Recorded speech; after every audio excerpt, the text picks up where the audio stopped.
मेरे मुहाफिजों को इल्म हो गया था कि वो 400 सिपाहियों के साथ पहले ही घर से रवाना हो चुका है। यीशु से मिलने से पहले मुझे खुदा के हजूर आने की जरूरत शिद्दत से महसूस हुई, ताकि अपने माजी के गलत तौर तरीकों से तौबा करके खुदावंद से अपना रिश्ता इस्तवार करूं। बाबा, यकीन मानिए मेरा जी चाहता था कि मैं बिल्कुल अकेला हो जाऊं। बस मैंने सब लोगों, हत्ता कि अपने खानदान को भी यबूक पार करवा दिया। आप तो जानते हैं कि उस जगह पर दरिया के पानी का इतना शोर होता है कि कान पड़ी आवाज सुनाई नहीं देती। इससे मैं कुछ घबरा सा गया। फिर मैंने पुकार कर खुदा से कहा, ऐ खुदा, मैं हाजिर हूं, तू जैसा सलूक मुझसे करना चाहता है कर ले। अचानक क्या देखता हूं कि कोई शख्स मुझे गिरबान से पकड़ रहा है। मेरे लिए इसके सिवा और कोई चारा न था कि मैं भी उसके साथ गथ जाता। मेरा हरीफ मुझे मार डालने के दर पे था। जब लड़ाई खौफनाक हद तक बढ़ने लगी तो मुझे मालूम हुआ कि मैं तो खुदावंद के फरिश्ते से कुश्ती कर रहा था।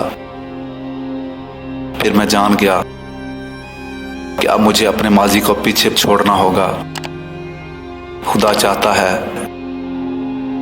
कि मैं पूरी तरह से खुद को उसके सुपुर्द कर दूं या फिर बिल्कुल छोड़ दूं। वो मुझे बदलना चाहता था। बाबा, मैं आपको बता नहीं सकता कि जब ये लड़ाई घंटों जारी रही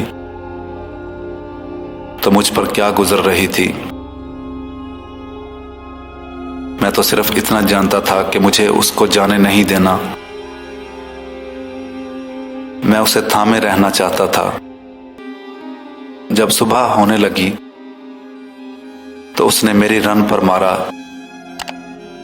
जिससे मेरा जोड़ उतर गया। अब मैं उससे और ज्यादा चिमट गया। जब उसने कहा,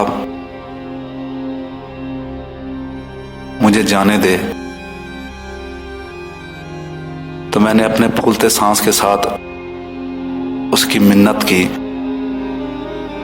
कि मैं तुझे उस वक्त तक नहीं जाने दूंगा जब तक तू मुझे बरकत नहीं देगा। बाबा, फिर उसने मुझे बरकत दी,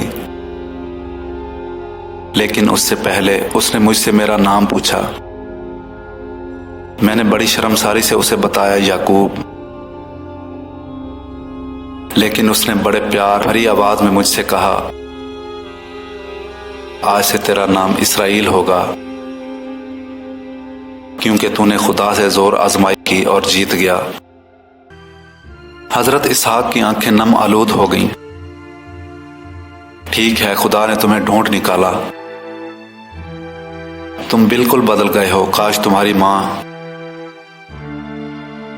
ये सब कुछ सुनने के लिए आज जिंदा होती। हजरत याकूब को यूं लगा जैसे उनके बूढ़े बाप की जिंदगी का मकसद पूरा हो गया हो। जो ही उन्होंने बात खत्म की, हजरत इसहाक ने बड़े इत्मीनान से दम दे दिया। यीशु और याकूब ने उन्हें हजरत इब्राहिम, उनकी अहलिया सारू और रबका की कब्रों के पास ही दफना दिया। अगरचे दोनों भाई बड़े चैनो आराम के साथ रहते थे, लेकिन उनमें कोई बाहमी दिलचस्पी न थी। हजरत याकूब ने अपनी जिंदगी खुदा की राह पर डाल रखी थी, जबकि यीशु सिर्फ अपनी जायदाद बनाने में मगन था। उसे अपने भाई पर तरस आता था, जिसकी सबसे बड़ी ख्वाहिश खुदा की राह पर चलना था। 10 बरस तक वादी हबरौन में हजरत याकूब की खैमा बस्ती फलती फूलती रही।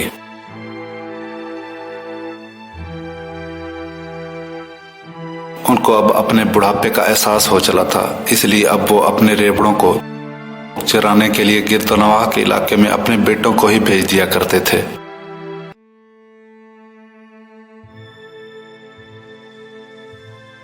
उम्र के साथ साथ उनके ख्यालात अक्सर माजी की तरह भटकते रहते थे।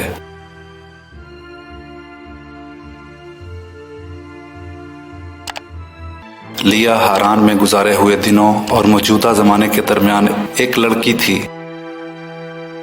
जितना माजी की हजरत याकूब को याद आती थी, उतना ही वो लिया के करीब तर हो जाते थे। हजरत यूसुफ और बिन्यामीन की देखभाल करने से लिया को बहुत सुकून मिलता था। अब उसके अपने बेटों की शादियां हो चुकी थीं। वो अपने पोते पोतियों को देख देख कर इंतहाई खुश होती थी।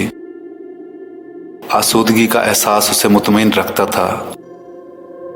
लेकिन अफसोस कि एक दिन लिया की तमाम खुशियां बिखर कर रह गईं। बेचारी रोबन की बीवी उसके खेमे में तूफान की तरह आ धमकी। कल रात रोबन सरताज की हरम बलहा से हम बिस्तर हुआ है।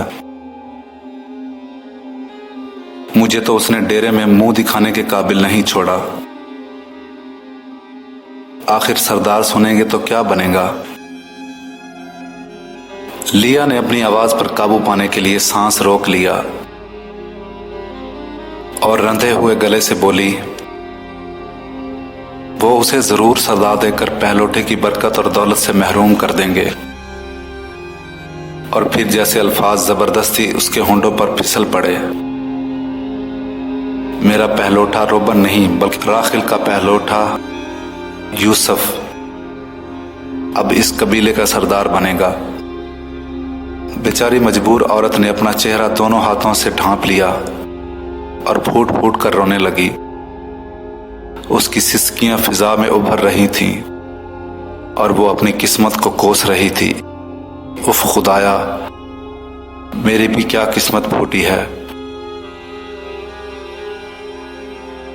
जरा सुनो तो, उधर शमून की बीवी चिल्ला रही थी।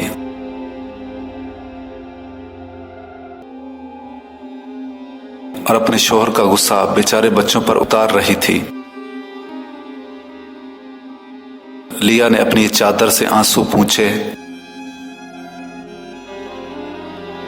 उसका सांस अभी तक फूला हुआ था। उसने बड़ी बेचारगी से तस्लीम करते हुए कहा, राखिल के बच्चों को देखो।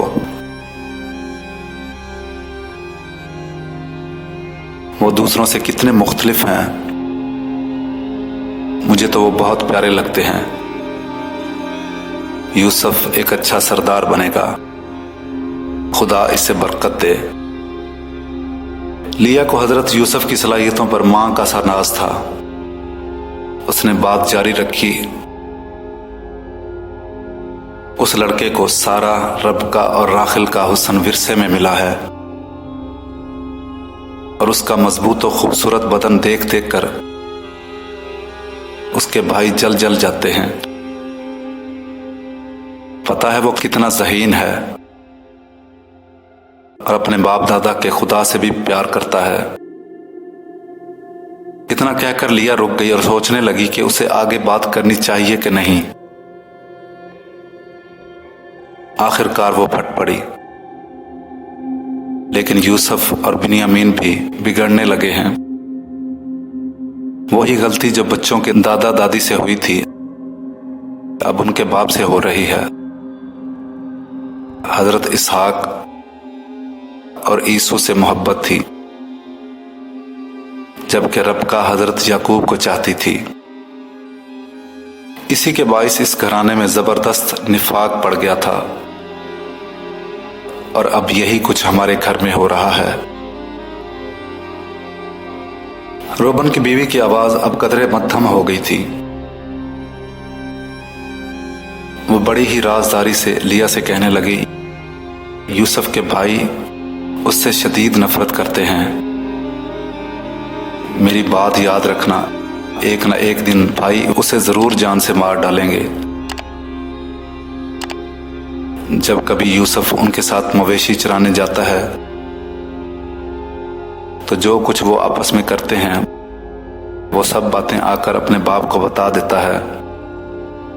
जाहिर है कोई अच्छा काम तो वो लोग करते नहीं। यही वजह है कि अब वो यूसुफ से और ज्यादा नफरत करने लगे हैं। लिया बहुत मेहनती औरत थी, हर वक्त कुछ ना कुछ करती रहती थी। उस वक्त भी इतना कुछ हो जाने के बावजूद उससे और ज्यादा देर फारिग नहीं बैठा जा रहा था। वो उठी और चरखा काटने लग गई। एक और बड़ी अजीब बात है, यूसुफ ख्वाब की तबीर बिल्कुल सही बताता है। अभी ये बात हो ही रही थी कि उसकी नजर दूर आते हुए हजरत याकूब पर पड़ी। उसने शिशकारते हुए कहा, जरा ध्यान से, रोबन के वालिद आ रहे हैं। बहुत गुस्से में लगते हैं, गालबन उन्हें शर्मनाक वाक़े की इत्तला मिल चुकी है। बेचारे, आज तो चाल में पहले से भी ज्यादा लंगड़ाहट है। देखो अब तुम यहां से चली ही जाओ। मैं नहीं चाहती कि वो हम दोनों को यूं इकट्ठा पाएं। लिया की बहू आंखें बचाकर वहां से खिसक गई और इतने में सरदार याकूब खैमे में दाखिल हुए। मुश्किल से बैठते हुए उन्होंने बड़े गुस्से से कहा, मैंने फैसला कर लिया है कि यूसुफ के लिए एक चौगा बनवाऊं जिस पर महंगी कढ़ाई करवाई जाएगी, जैसे अमीर लोगों का लिबास होता है। मैं अब ज्यादा देर तक बर्दाश्त नहीं कर सकता कि वो अपने भाइयों के साथ काम करे। उनकी सोहबत उसके हक में अच्छी नहीं है। लिया के हाथ बड़ी महारत से चल रहे थे। आखिर उसने नीम दिली से कह दिया, हाँ, मगर दिल में सोचने लगी, ये कबा इस बात का खुला ऐलान होगा कि वारिस आ रहा है। यूसुफ इस ख्याल से लिया का दिल कांपने लगा। भाई ये सब कुछ कैसे बर्दाश्त करेंगे। उसने गिड़गिड़ाकर दिल ही दिल में मन्नत की, ऐ खुदावंद, हमें किसी और मुसीबत से महफूज रखना। बिन्यामीन उछलता कूदता हुआ खेमे के पास से गुजरा। अपने शौहर की तवज्जो मौजू से हटाने की गरज से लिया ने उसे पुकारा, मेरे चांद इधर आ, जरा बंसरी की धुन तो सुना। नन्हा बिन्यामीन फौरन मान गया और बाप के कदमों में बैठकर बंसरी पर सुरीली धुन छेड़ दी। उसकी गोल मटोल आंखों में बला की चमक थी। जब वो बंसरी बजा चुका तो बड़े इश्तियाक से अपने बाप से पूछने लगा, बाबा, मैं भी मां की तरह अच्छी बंसरी बजा लेता हूं ना? मां बहुत खूबसूरत थी क्या, और खुश मजाज भी। यूसुफ भाई ने मुझे बताया है और वो कहते हैं कि मां के भाइयों ने उसे फलाखन चलाना भी सिखाया था। लिया ने इस बात में सर हिलाया, हाँ बेटे, ये सब कुछ सच है। तुम्हारी मां को कभी भी अच्छा खाना पकाना ना आया, लेकिन वो भेड़ों की देखभाल बहुत अच्छी कर लिया करती थी। राखिल की खूबसूरती उसके बाप के लिए एक मसला बनी हुई थी। हर शख्स उससे शादी करना चाहता था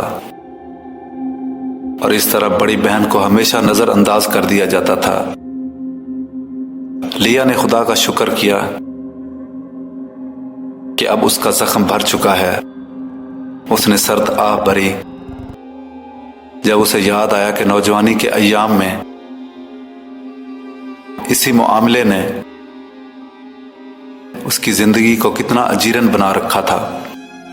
बिन्यामीन ने बड़ी बेचैनी से अपने बाप के कदमों को थाम लिया और बोला, यूसुफ भाई ये भी कहते हैं कि एक दफा हमारे परदादा इब्राहिम ने बड़ा डरावना ख्वाब देखा था और जब वो उसकी ताबीर के बारे में सोच रहे थे तो खुदा ने उन्हें बताया कि उसके लोग अजनबी सरजमीन में 400 बरस तक गुलामी की जिंदगी गुजारेंगे। इस दौरान में खुदा उसी जगह उन्हें एक बड़ी कौम बनाएगा और फिर उन्हें अपने वतन वापस ले आएगा। फिर वो अचानक उछल पड़ा। उसे यूं लगा जैसे उसका बाप उसकी बात नहीं सुन रहा। उसने अपने वालिद की आंखों में आंखें डालते हुए पूछा, क्या हम अजनबी मुल्क में जाएंगे और दूसरे लोग भी जैसे रोबन के बच्चे जब ये सब बड़े हो जाएंगे? बाबा, वो मुल्क कौन सा होगा? मिस्र होगा क्या? जो ही उसने रोबन का नाम लिया, हजरत याकूब का चेहरा एकदम सुर्ख हो गया। रोबन का खेमा उनके खेमे के दरवाजे से साफ नजर आ रहा था। जब उन्होंने देखा कि बहुत सी औरतें खुसर फुसर करने के लिए अंदर दाखिल हो रही हैं, तो उन्होंने बच्चे को हल्का सा थपथपाते हुए कहा, अच्छा अब जाओ और खेलो, इसके बारे में फिर कभी बात करेंगे। हाँ, जरा यूसुफ को तो बुला के लाओ। वो कलमून कुबा बनाने के लिए खाला लिया उसका नाप लेगी। बिन्यामीन खुशी से नाचने लगा। यूसुफ भाई को वो कलमून कुबा बहुत अच्छी लगेगी। बाबा, भैया की तो बड़ी प्यारी सी दाढ़ी भी निकल रही है। पता है, जब मैं 18 साल का हो जाऊंगा तो मेरी दाढ़ी भी निकल आएगी। लिया ने हजरत यूसुफ के लिए निहायत खूबसूरत कबा सिया, जिस पर अमीराना पोशाक की तरह बेल बूटे कढ़े हुए थे। जो ही हजरत यूसुफ ने उसे पहना, उनकी खूबसूरती को 4 चांद लग गए। उनके भाई तो पहले ही उनके दुश्मन हो रहे थे। जब यूसुफ को इस इम्तियाजी लिबास में देखा तो वो जल भुन गए। अब तो उनका सामने आना भी भाइयों को एक आंख न भाता था।